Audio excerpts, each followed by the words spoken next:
चिराग पासवान दावे से कहते हैं कि 10 नवंबर के बाद नीतीश कुमार सीएम नहीं रहेंगे।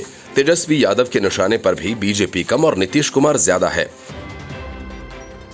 सीटों का ऐलान करने से पहले, बहुत पहले, डिप्टी सीएम सुशील मोदी ने कहा था कि जितनी ज्यादा सीटों पर आरजेडी लड़ेगी उतनी ही दिलचस्प लड़ाई होगी। लेकिन अब ऐसा लगने लगा है कि बीजेपी की उम्मीद पूरी होती हुई दिखाई दे रही है। नीतीश कुमार अब तक की सबसे मुश्किल लड़ाई में हैं। हालांकि बीजेपी लगातार ये भरोसा दे रही है कि सीट चाहे बीजेपी को जितनी ज्यादा मिले, लेकिन सीएम तो नीतीश ही बनेंगे। लेकिन ये बातें हैं, बातों का क्या। 2015 के विधानसभा चुनावों में नीतीश कुमार की अगुवाई वाले महागठबंधन में 101 सीटों पर चुनाव लड़ने वाली राजद मौजूदा चुनाव में 144 सीटों पर लड़ रही है। इतना ही नहीं, महागठबंधन की पार्टियों में सबसे मजबूत आरजेडी अपनी ज्यादातर सीटों पर जेडीयू के खिलाफ लड़ रही है। 77 सीटों पर आरजेडी के उम्मीदवार नीतीश के नेतृत्व वाले जेडीयू के खिलाफ मैदान में है। लगभग 30 सीटों पर जेडीयू आसान लड़ाई की उम्मीद कर सकती है। इसके ठीक उलट राजद 110 सीटों में से 51 सीटों पर बीजेपी के खिलाफ है। बाकी 59 पर बीजेपी को आसान जीत की उम्मीद है। 5 आरजेडी प्रत्याशी पूर्व मुख्यमंत्री जीतन राम मांझी के हिंदुस्तानी आवाम मोर्चा सेक्युलर की पार्टी के खिलाफ चुनावी मैदान में हैं और 11 वीआईपी के खिलाफ इलेक्शन लड़ रहे हैं। आरजेडी का कहना है कि सीटों के निर्धारण के सामाजिक वास्तविकताओं की जमीनी हकीकत को ध्यान में रखकर टिकट दिए गए हैं। ये एक संयोग है, आखिर में बीजेपी को फायदा मिल सकता है। संभव है कि वह एनडीए में सबसे बड़े दल के रूप में उभरे या फिर चुनाव के बाद सिंगल लार्जेस्ट पार्टी के तौर पर सामने आए। आरजेडी के एक नेता ने कहा कि तेजस्वी यादव महागठबंधन के सीएम उम्मीदवार हैं। साथ ही हर सीट का अपना सामाजिक गणित है। कई सीटों पर 2000 से 5000 के मार्जिन के साथ इस बार कड़ी लड़ाई होगी। दूसरी ओर चिराग पासवान बीजेपी के उम्मीदवारों का खुला समर्थन कर रहे हैं और नीतीश को साथ लेकर जेडीयू की संभावनाओं को कम कर सकते हैं। नीतीश ने बीजेपी के कई नेताओं पर नाराजगी जताई। उन्होंने एलजेपी के टिकट पर चुनाव लड़ने से इनकार कर दिया। उनमें से एक दिनारा से प्रत्याशी राजेंद्र सिंह हैं, जिन्हें बीजेपी कैडर का समर्थन मिल रहा है। बीजेपी नीतीश को विश्वास में लेने की कोशिश कर रही है। वह सीएम रहेंगे चाहे जितनी भी सीटें जीतें। बीजेपी पासवान की आलोचना भी कर रही है, साथ ही उन पर भ्रम पैदा करने की कोशिश का आरोप लगा रही है। जेडीयू के राष्ट्रीय प्रवक्ता केसी त्यागी का कहना है कि वे आरजेडी के गेम प्लान को लेकर चिंतित नहीं हैं। यह तथ्य है कि आरजेडी हमें अपने मुख्य प्रतिद्वंदी के रूप में दिखा रही है। हम राज्य में राष्ट्रपति शासन के तौर पर भी आगे बढ़ सकते हैं। यह लोगों को तय करना है कि उन्हें नीतीश कुमार चाहिए या नहीं। बाकी बातें अप्रासंगिक हैं।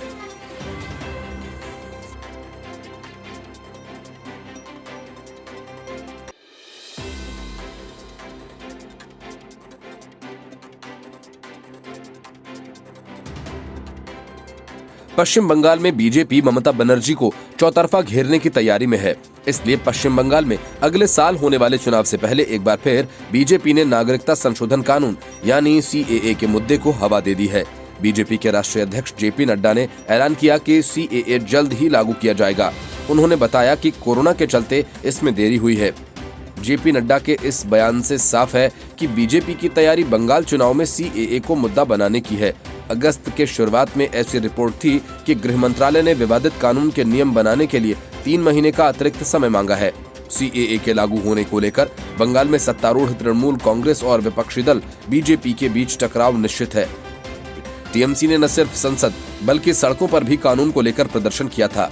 बीजेपी अध्यक्ष ने कहा कि आपको सीएए मिलेगा और मिलना तय है। अभी नियम बन रहे हैं।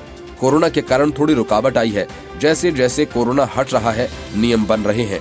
ये मिलना तय है।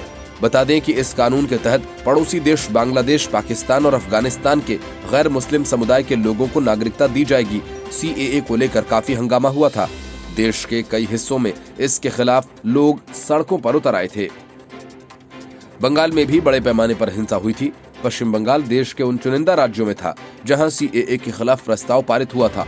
मुख्यमंत्री ममता बनर्जी कानून के खिलाफ हमेशा से मुखर रही हैं और ये बात और है कि विधानसभा में सीएए के खिलाफ प्रस्ताव पारित करना महज एक सियासी स्टंट भर था, क्योंकि इस मामले में राज्य सरकारों के कोई भी अधिकार काम नहीं करेंगे। लेकिन तब केरल से लेकर बंगाल तक सीएए के खिलाफ प्रस्ताव पारित किए गए। नड्डा ने चुनावी राज्य बंगाल में सीएए लागू करने की बात कहकर स्पष्ट कर दिया कि बीजेपी अभी भी विवादित कानून को लेकर अपने पुराने वादे पर कायम है। गृह मंत्री अमित शाह की बंगाल में राष्ट्रपति शासन की आशंका की टिप्पणी के साथ बीजेपी अध्यक्ष की घोषणा से साफ है कि बीजेपी बंगाल चुनाव में सीएए को मुद्दा बनाने वाली है। सीएए इससे पहले भी राज्य में टीएमसी और बीजेपी के बीच तकरार का मुद्दा बना हुआ है। ममता और उनकी तृणमूल कांग्रेस राज्य में कानून के खिलाफ व्यापक विरोध प्रदर्शनों में सबसे आगे है। वहीं बीजेपी कानून को लागू करने पर जोर लगाती रही है। इसी साल विधानसभा में सीएए के खिलाफ प्रस्ताव पारित करके ममता सरकार ने कानून को लेकर अपना कड़ा रुख और मजबूत किया था। 2021 विधानसभा चुनावों के मद्देनजर उत्तर बंगाल के बीजेपी नेताओं और सामाजिक धार्मिक संगठनों के साथ बैठक में नड्डा ने राज्य में बीजेपी की सरकार बनने को लेकर विश्वास जताया। उन्होंने कहा कि बीजेपी और मोदी जी की मूल नीति है सबका साथ, सबका विकास, सबका विश्वास। दूसरी पार्टियों की नीति है भेद डालो, समाज को बांटो, अलग अलग करके रखो, अलग अलग मांग करो और राज करो।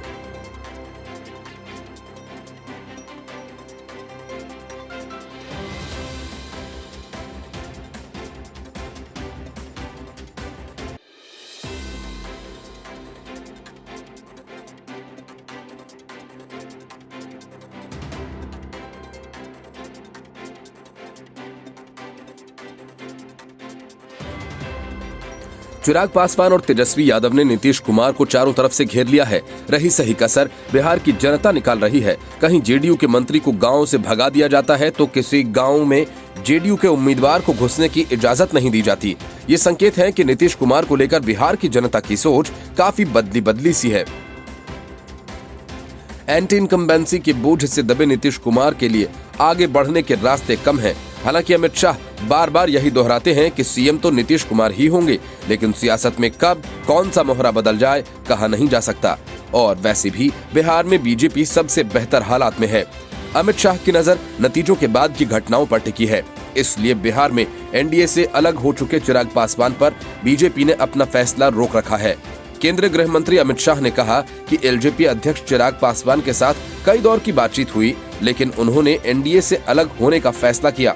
इसके साथ ही अमित शाह ने ये भी कहा कि एनडीए में एलजेपी के लौटने के बारे में जो भी फैसला होगा वो बिहार चुनाव के बाद ही होगा। अमित शाह से सवाल पूछा गया कि केंद्र में एलजेपी गठबंधन में है, लेकिन रामविलास पासवान के निधन के बाद जो मंत्रिमंडल की सीट खाली हुई उसे चिराग पासवान के जरिए भरा जाएगा या एलजेपी का कोई और सांसद शामिल होगा। इसके जवाब में अमित शाह ने कहा कि इस पर अभी कोई फैसला नहीं लिया गया है, अभी बिहार चुनाव पर ही फोकस है। बिहार चुनाव के बाद मीटिंग करके इस पर फैसला किया जाएगा। ये पूछने पर कि क्या चिराग पासवान बिहार चुनाव में एनडीए के वोट काटेंगे, शाह ने कहा कि हमें एचएएम और वीआईपी के रूप में नए साथी मिले हैं, फिर बिहार के लोग भी जानते हैं कि गठबंधन से अलग होने के लिए कौन जिम्मेदार है। शाह ने कहा कि जब जेडीयू हमारे साथ आई तब हमें कुछ समझौता करने की जरूरत थी। बीजेपी और एलजेपी दोनों की सीटें कम होने जा रही थीं। हालांकि चिराग ने एक तरफा बयान देना शुरू कर दिया, जिससे बीजेपी और जेडीयू दोनों पार्टियों के कार्यकर्ताओं की तरफ से प्रतिक्रिया देखने को मिली। इसके बाद भी हमने गठबंधन तोड़ने का ऐलान नहीं किया। बिहार में गठबंधन तोड़ने की औपचारिक घोषणा चिराग की तरफ से की गई। अमित शाह ने कहा कि हमने एलजेपी को उचित सीटों का ऑफर दिया था। अंत में अमित शाह ने यह भी कहा, मैं एनडीए और बीजेपी की तरफ से स्पष्ट करना चाहता हूं कि एलजेपी बिहार चुनाव में एनडीए का हिस्सा नहीं है। बिहार चुनाव में बीजेपी, जेडीयू, हम पार्टी और वीआईपी पार्टी के 4 दल इकट्ठा होकर नीतीश कुमार के नेतृत्व में लड़ रहे हैं और मोदी जी एनडीए का नेतृत्व कर रहे हैं। मतलब साफ है कि चिराग पासवान को लेकर बीजेपी कोई भी फैसला चुनाव के नतीजों के बाद ही करेगी और इस बात की संभावना ज्यादा है कि चिराग एनडीए में बने रहेंगे।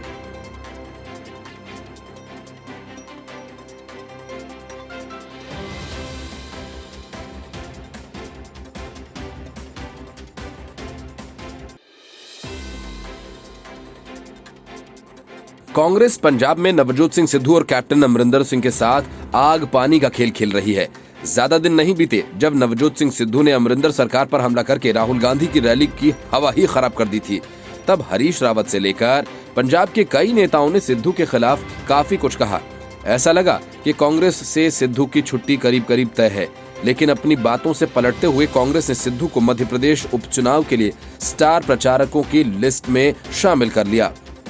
ये बात और है कि सिद्धू मध्य प्रदेश में कांग्रेस का प्रचार करने जाएंगे या नहीं, लेकिन सिद्धू ने एक बार फिर अमरिंदर सरकार के खिलाफ मोर्चा खोल दिया है। पंजाब सरकार केंद्र के नए कृषि कानून के खिलाफ विधानसभा में एक विधेयक पेश करने की योजना बनाने में जुटी है। वहीं दूसरी तरफ नवजोत सिंह सिद्धू ने इस मुद्दे को लेकर अपनी ही पार्टी को निशाने पर लिया। कांग्रेस नेता नवजोत सिंह सिद्धू ने कांग्रेस सरकार की फसल खरीद मॉडल की आलोचना की। यह दूसरी बार है जब सिद्धू ने अपनी ही पार्टी पर इस मुद्दे को लेकर हमला किया हो। नवजोत सिंह सिद्धू और पंजाब के मुख्यमंत्री अमरिंदर सिंह के बीच विवाद अभी खत्म नहीं हुआ है। अक्सर अपने बयानों के जरिए अमरिंदर सिंह सरकार को आड़े हाथों लेने वाले सिद्धू ने राज्य सरकार की फसल खरीद मॉडल की आलोचना की है।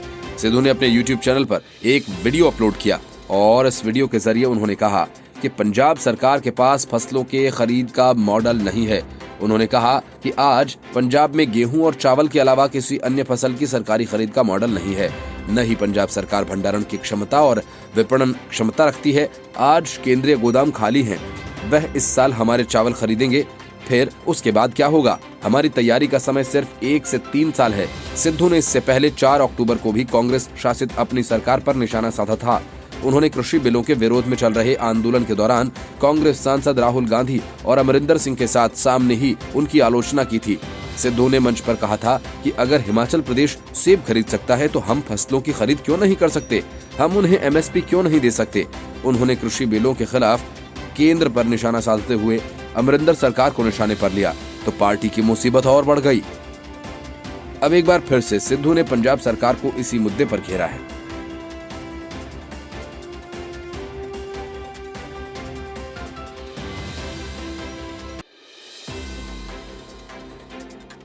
बंगाल, केरल और तमिलनाडु ये ऐसे राज्य हैं जहां बीजेपी कभी सत्ता में आई ही नहीं, लेकिन बीजेपी चाहती है कि इन राज्यों की सत्ता पर उसका कब्जा हो।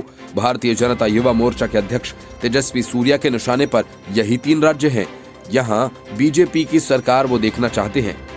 न बनना चलो अभियान के दौरान ममता बनर्जी के गढ़ में धावा बोलकर अपने इरादे तो तेजस्वी जता चुके हैं। अब बारी केरल और तमिलनाडु की है। तेजस्वी सूर्या ने कहा कि भारतीय जनता युवा मोर्चा गैर भाजपा शासित राज्यों बंगाल, केरल और तमिलनाडु में कानून का शासन स्थापित करने और लोकतंत्र को बहाल करने के लिए कड़ी मेहनत करेगा। उन्होंने कहा कि इन राज्यों में संविधान को कायम रखने के लिए पार्टी के सैकड़ों युवा कार्यकर्ताओं ने अपनी जिंदगी की कुर्बानी दी है। बेंगलुरु में सांसद तेजस्वी सूर्या ने पार्टी की युवा शाखा भारतीय जनता युवा मोर्चा के अध्यक्ष की जिम्मेदारी विधिवत संभाली। सूर्या को मुंबई से लोकसभा सदस्य पूनम महाजन का कार्यकाल खत्म होने के बाद संगठन की जिम्मेदारी दी गई है। उन्होंने बीजेपी के महासचिवों अरुण सिंह और तरुण चुग की उपस्थिति में युवा मोर्चा का कामकाज संभाला। सूर्या बेंगलुरु दक्षिण से लोकसभा सदस्य हैं। उन्होंने अपने ऊपर विश्वास व्यक्त करने के लिए पार्टी के शीर्ष नेतृत्व प्रधानमंत्री नरेंद्र मोदी और बीजेपी अध्यक्ष JP नड्डा का भी धन्यवाद किया। सूर्या भारतीय जनता युवा मोर्चा के 14वें अध्यक्ष हैं। 2019 के लोकसभा चुनावों के दौरान तेजस्वी सूर्या वकालत के पेशे से जुड़े हुए थे और कर्नाटक हाईकोर्ट में प्रैक्टिस कर रहे थे। वे भाजपा के प्रदेश युवा मोर्चा के महासचिव रहे हैं। वे भाजपा की राष्ट्रीय सोशल मीडिया टीम के सदस्य भी रहे। तेजस्वी सूर्या की तारीफ प्रधानमंत्री मोदी भी कर चुके हैं। प्रधानमंत्री ने उनकी तारीफ में कहा था कि आप तो तेजस्वी अर्थात सूर्य के समान हैं। वहीं उन्होंने पिछले महीने के अंत में केंद्रीय गृह मंत्री अमित शाह से मुलाकात कर राष्ट्रीय जांच एजेंसी यानी NIA का एक स्थायी कार्यालय कर्नाटक की राजधानी में स्थापित करने की भी मांग की थी। उनका कहना था कि बेंगलुरु आतंकवादी गतिविधियों का केंद्र बन गया है। तेजस्वी के इन बयानों को लेकर विपक्ष ने काफी हंगामा भी किया था।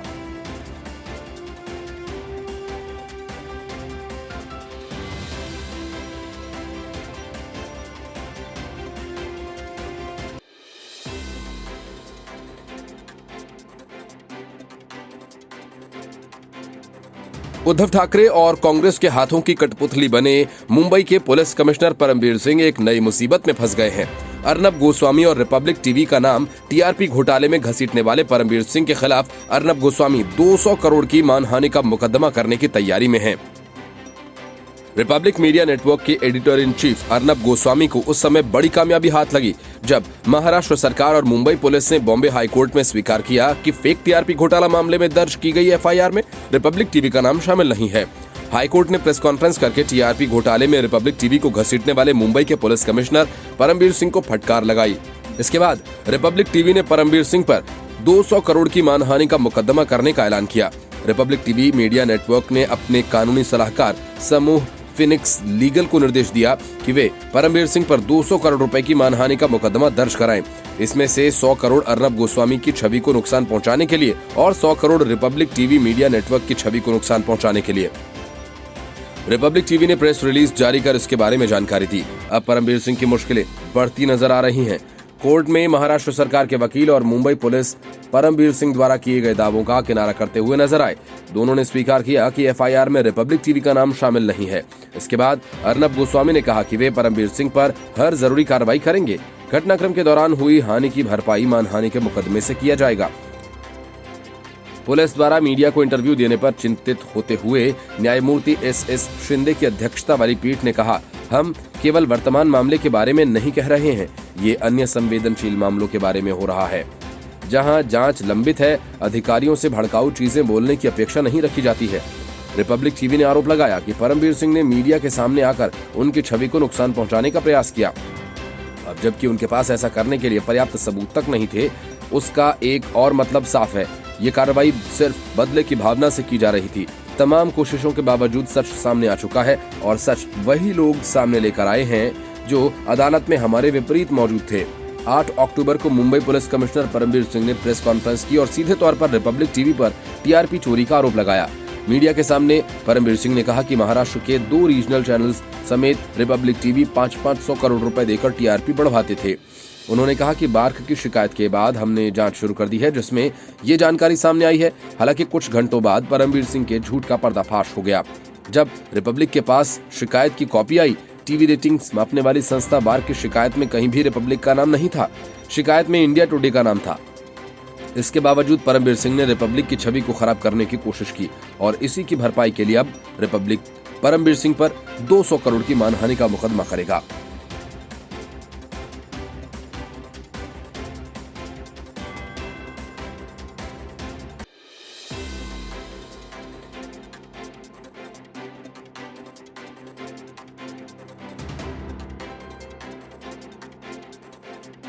इमरती देवी के खिलाफ अभद्र टिप्पणी करने वाले कमलनाथ को आखिर अपने बयान पर शर्म तो आनी नहीं थी और न ही आई, लेकिन राहुल गांधी को आई।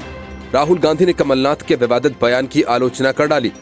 राहुल ने कहा कि जिस तरह की भाषा का इस्तेमाल कमलनाथ ने किया वे उन्हें बिल्कुल भी पसंद नहीं आई। राहुल ने इस वाकये को दुर्भाग्यपूर्ण बताया, लेकिन राहुल गांधी के बयान के बाद कमलनाथ ने साफ कर दिया कि राहुल गांधी के निजी विचार हैंगे और मैं इमरती देवी से माफी नहीं मांगूंगा। कमलनाथ के बयान पर राहुल गांधी की टिप्पणी से कांग्रेस को चुनावी मैदान में झटका लगना तय है। जब पार्टी के ही बड़े नेता कमलनाथ की आलोचना करें तो फिर बात दूर तलक तो जाती ही है। माना जा रहा है कि कांग्रेस को इस वजह से उपचुनावों में बड़ा नुकसान हो सकता है। वायनाड में प्रेस कॉन्फ्रेंस के दौरान राहुल गांधी से जब कमलनाथ की आपत्तिजनक बयान पर प्रतिक्रिया मांगी गई तो उन्होंने कहा कि कमलनाथ मेरी पार्टी के हैं, लेकिन व्यक्तिगत रूप से मुझे उस प्रकार की भाषा बिल्कुल भी पसंद नहीं है जिसका उन्होंने इस्तेमाल किया। मैं इसकी सराहना नहीं करता, चाहे वह कोई भी हो। यह दुर्भाग्यपूर्ण है। राहुल गांधी ने आगे कहा कि सामान्य तौर पर मुझे लगता है कि देश में महिलाओं के प्रति हर स्तर पर व्यवहार को सुधार की जरूरत है, चाहे वो लॉ एंड ऑर्डर हो, बेसिक रेस्पेक्ट हो, सरकार, बिजनेस या किसी दूसरी फील्ड में उनके स्पेस को लेकर हो। हमारी महिलाएं हमारा गौरव हैं, उनकी रक्षा होनी चाहिए। राहुल के बयान पर कमलनाथ की भी प्रतिक्रिया आई। कमलनाथ ने कहा कि वे राहुल की राय है, उन्हें समझाया गया होगा कि किस संदर्भ में मैंने कहा था। मैंने तो साफ कर दिया कि मैंने किस संदर्भ में कहा था, इसमें उन्हें और कहने की आवश्यकता नहीं। माफी मांगने की बात पर कमलनाथ ने कहा कि मैं माफी क्यों मांगूंगा, मैंने कह दिया कि मेरा लक्ष्य नहीं था कि किसी को अपमानित किया जाए। अगर कोई अपमानित महसूस कर रहा है तो मुझे खेद है। राहुल गांधी की नाराजगी पर कमलनाथ ने मीडिया से कहा कि आपको चिंता क्यों है। पूर्व मुख्यमंत्री कमलनाथ ने शिवराज सरकार में कैबिनेट मंत्री और डबरा उपचुनाव से बीजेपी की प्रत्याशी इमरती देवी का नाम न लेते हुए उन्हें आइटम कह डाला था। कमलनाथ के भाषण का ये वीडियो सोशल मीडिया पर खूब वायरल हुआ। कमलनाथ की काफी आलोचना हुई। कमलनाथ ने अपने बयान पर सफाई भी दी। उन्होंने कहा कि उन्हें महिला नेता का नाम नहीं याद आ रहा था।